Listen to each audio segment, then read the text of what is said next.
और चलिए अब बात करते हैं पाकिस्तान की। एक ऐसा मुल्क जो मजहब के आधार पर कट्टरता के लिए पूरी दुनिया में जाना जाता है।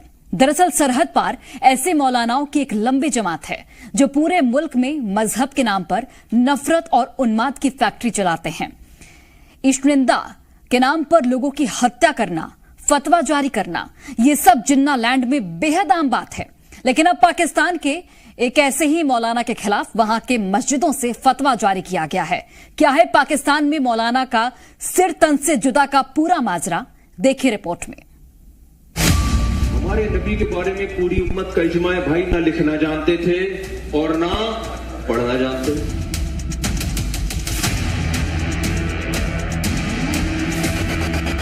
एक लफ्ज भी इनके दाएं हाथ ने कभी नहीं लिखा।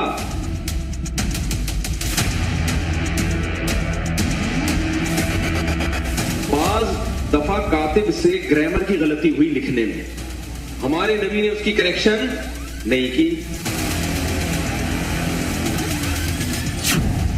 पाकिस्तान के कट्टरपंथी स्कूलों में जिस किताब की सर्कुलेशन सबसे ज्यादा होती है, तारिक मसूद नाम का ये मौलाना उस किताब का लीड राइटर है। लेकिन इस्लाम की तौहीन पर सजाए मौत की वकालत करने वाला ये मौलाना अब जिन्ना लैंड में जान की भीख मांग रहा है। पाकिस्तान की गलियों में तारिक मसूद के नाम से ऐसे कई पोस्टर चस्पा है। हर मस्जिद से ऐसे ही फतवे जारी हो रहे हैं। इस मौलाना पर आरोप ईशुनिंदा का है, इस्लाम और कुरान की तौहीन का है और डिमांड ये कि जल्द से जल्द इस मौलाना का सर तन से जुदा कर दिया जाए। तस्वीरें मस्जिद की है। कई मौलाना तकरीर सुनने के लिए इकट्ठा हुए हैं।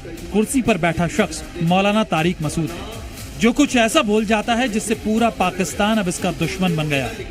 हमारे नबी के बारे में पूरी उम्मत का इजमा है भाई, ना लिखना जानते थे और ना पढ़ना जानते। अबे भाई फिर क्यों फॉलो कर रहे हो यार? खुद बोल रहे हो कि ना लिखना जानते थे और ना पढ़ना, उम्मी थे। सबका दिल चाहता है कि यार मैं। ये वही शख्स है जो केवल पाकिस्तान ही नहीं बल्कि इस्लाम की तौहीन के नाम पर पूरी दुनिया में घूम घूम कर सजाए मौत की वकालत करता है। और अब इसी को मानने वाले मौलानाओं ने इसके खिलाफ मोर्चा खोल दिया है। कुरान कह रहे हैं, मोहम्मद सल्लल्लाहु अलैहि वसल्लम जो कुरान पेश कर रहे हैं, एक लफ्ज भी इनके दाएं हाथ ने कभी नहीं लिखा। एक लफ्ज नहीं लिखा। जैसे ही आयत नाजिल होती, आप कभी ज़ैद इब्ने साबित को बुला रहे हैं, कभी किसी और साहबी को बुला रहे हैं, भाई लिखो लिखो। और देखो, हमारे नबी सल्लल्लाहु अलैहि वसल्लम जब कुरान लिखवाया ना, तो चूंकि आप लिखना पढ़ना नहीं जानते थे, तो बाज दफा कातिब से ग्रामर की गलती हुई लिखने में। मौलाना तारिक मसूद की इन बातों को अभी ईशनिंदा की कैटेगरी में रख दिया गया है। पुलिस थानों और अदालत में एफआईआर पर एफआईआर दर्ज हो रहे हैं। कोट थाने के अंदर हमने एफआईआर के लिए जो है दरखास्त दे दी है। मौलाना तारिक मसूद मलऊन ने जो तौहीन रिसालत, तौहीन कुरान और तौहीन सहाबा करी, इसके खिलाफ हमने एफआईआर की दरखास्त दे दी है। थाने ने रिसीव कर लिया और इंशाअल्लाह ताला इसके ऊपर हम एफआईआर कटवाने के लिए जा रहे हैं।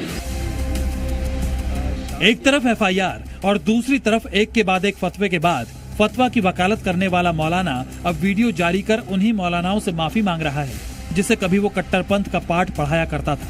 कि अगर किसी को ये मेरे लफ्ज से ये लगा है कि मैंने सैयदुल अंबिया सल्लल्लाहु अलैहि वसल्लम की तौहीन की है, तो मैं उससे भी मादरत चाहता हूँ। और मेरा अकीदा ये है कि मैं ये सादत समझता हूँ कि नामूस रिसालत पर अगर मेरी मौत वाक़ई हो जाए, तो मैं समझता हूँ इससे बड़ी कोई दुनिया में कामयाबी नहीं है। खुद सोचिए कि जो शख्स कुरान की सदाकत को बयान करने के लिए आया हो, वो कैसे कुरान को कह सकता है कि माज़अल्लाह ये गलतियों की किताब है, माज़अल्लाह। मौलाना तारिक मसूद भले ही अपनी जान बचाने के लिए माफी मांग रहा हो, लेकिन पाकिस्तान में कट्टरपंथ की जड़ें इतनी गहरी हैं कि जहर फैलाने वाले मौलाना एक दिन खुद इसके शिकार हो रहे हैं। हमारे इतने मुफ्ती हैं, इतने मौलवी हैं, वो कहाँ पे हैं? देखिए, इतनी बड़ी गुस्ताखी की है, ऐसे शख्स की तो गर्दन काट दी चाहिए।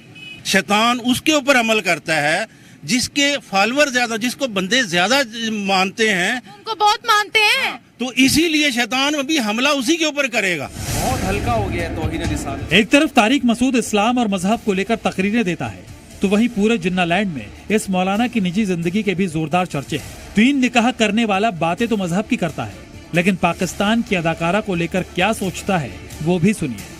मुफ्ती साहब, क्योंकि आपके पास चौथी वैकेंसी अभी खाली है सर, तो मुझे बताइए कि अगर मौका मिलता है आपको किसी से चौथी शादी का, तो अगर मैं आपको ऑप्शन दूं, इनमें से किनको चूज करेंगे आप? मीरा, आयशा उमर, सबा कमर या फिर महविश हयात? तीनों को तो मैं जानता नहीं, पहली वाली का नाम सुना हुआ मैंने। تو मैं तो देखें जी जी मौलाना टाइप का आदमी हूँ मैं, तो जाहिर है पर्दा, नमाज, इन सब चीज़ों को तरजीह दूंगा सबसे पहले। तो इनमें से जो शरई पर्दा करती हो, 5 टाइम की नमाज की पाबंद हो, तो मुझे बता दें। सुना आपने, दरअसल 1-2 नहीं, पाकिस्तान में ऐसे ढोंगी मौलानाओं की पूरी जमात है जिन्होंने पूरे मुल्क को मजहब के दलदल में फंसा रखा है। और अब ऐसा ही एक मौलाना अपने ही भड़काए लोगों के निशाने पर आ चुका है। ब्यूरो रिपोर्ट, जी मीडिया।